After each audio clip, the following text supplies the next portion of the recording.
జ్ఞానులు అనుసరించినది నక్షత్రం అని బైబిల్లో ఉంది. అయితే భూమి కంటే ఎన్నో రెట్లు పెద్దదైన నక్షత్రం దారి చూపించగలదా? ఇంటి మీదకి వచ్చి ఆగగలదా?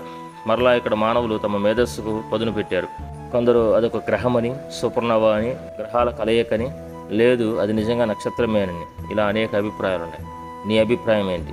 అదొక అద్భుతమా లేక అపోహ? నువ్వే నిర్ణయించు. ఆ జ్ఞానులు యేసును సందర్శించిన తర్వాత వేరే మార్గంలో తమ దేశంలోకి వెళ్ళి మరెన్నడూ యేసును చుట్టానికి వచ్చినట్లుగా బైబిల్లో లేదు.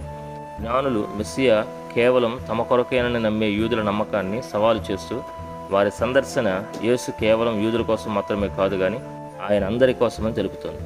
వారు ఎవరైనప్పటికీ యేసును చూడటానికి వారు చేసిన ప్రయాణం మరియు వారు తెచ్చిన బహుమతులు యేసుపై వారికి ఆసక్తిని మరియు గౌరవాన్ని తెలుపుతున్నాయి.